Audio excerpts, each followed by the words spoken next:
The legal case against the Duke of York is still unfolding. He denies all of the allegations against him. I have no recollection of ever meeting this lady. Didn't happen. But even if his name is cleared, can he really come back to public life?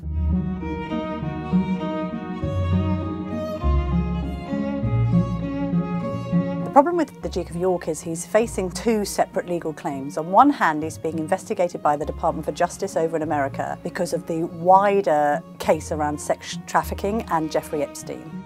We then have this separate civil legal claim that's been filed by Virginia Roberts-Giffray. He's an abuser. She's alleging sexual abuse, and she's also alleging harm caused by that sexual abuse. Before he abused me, when we just met, he compared me to his daughters, saying, "Oh, my daughters are a few years younger than you." Of course, the Duke of York, throughout this entire saga, has always vehemently denied any of the allegations against him. I just wish to reiterate and to reaffirm the statements which have already been made on my behalf by Buckingham Palace.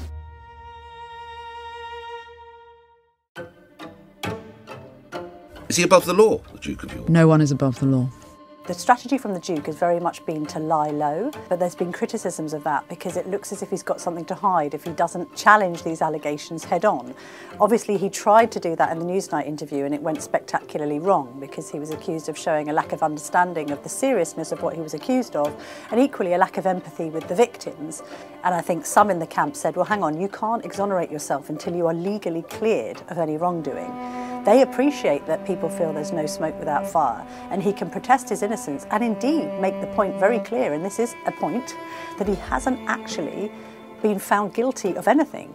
The trouble is, on social media, he's already been painted the villain. Regardless of any legal case or indeed any legal outcome, the problem for the Duke of York is he's been found guilty in the court of public opinion for showing an extraordinary lack of judgment in maintaining his relationship with Jeffrey Epstein.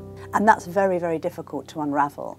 And yes, he can be exonerated and cases can be dropped, but the stench of that still lingers and it just is not a good look. And why on earth would it be? From the Duke's perspective, he will say, well, look, there were loads of other VIPs who were hanging around Epstein. Why is it my name that's been dragged through the mud? But I suppose there's this sense that because of their wealth and privilege, we expect royals to be somewhat a cut above the average celebrity and to behave in a more respectful and responsible way. There will be some who support this idea of him being innocent until proven guilty, because that's how the legal system should work.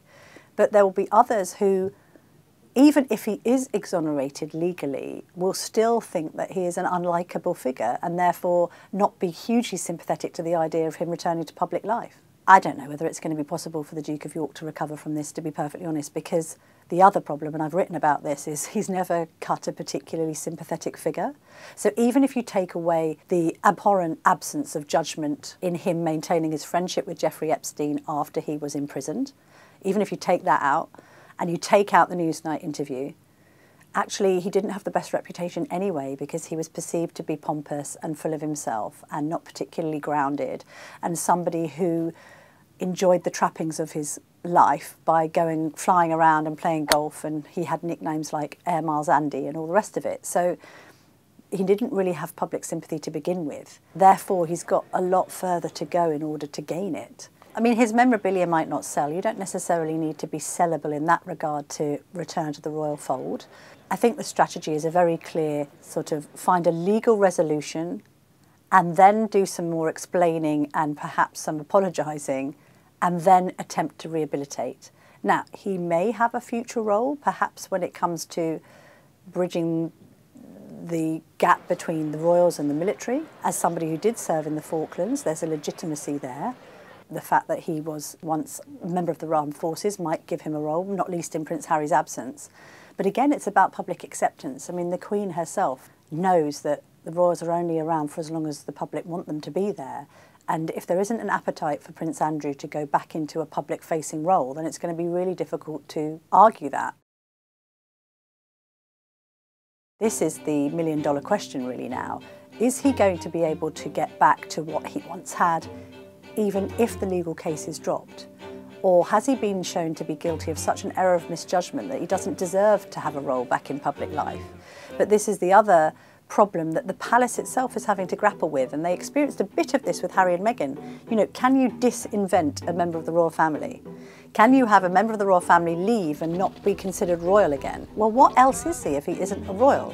Yes, he might be somebody who served in the Falklands, but at the end of the day, you can say he's stepped back from public life, but he's still the Duke of York, he's still the Queen's son, and there's no way of changing that. And equally, I suppose, from his perspective, if he thinks genuinely that he hasn't done anything wrong, then why should he put up with having been cancelled? In some ways, you kind of think, God, he needs a miracle to return to public life, even if he is legally exonerated or the case is dropped and his name is cleared.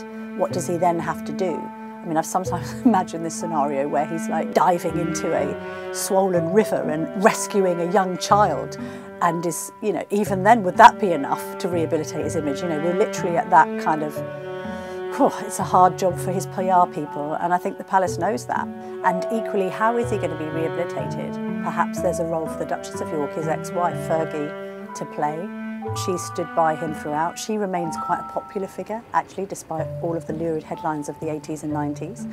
Equally now there are his daughters, Princess Beatrice and Eugenie, who, like him, have kept a pretty low radar, even though Beatrice got married last year. Eugenie's had her first child, Beatrice has had her first child. And I think there's actually sympathy with them as daughters having to endure what has been a horrific couple of years. But then again, people aren't particularly sympathetic with him because they feel he's represented the worst of the monarchy in sort of being in it for himself.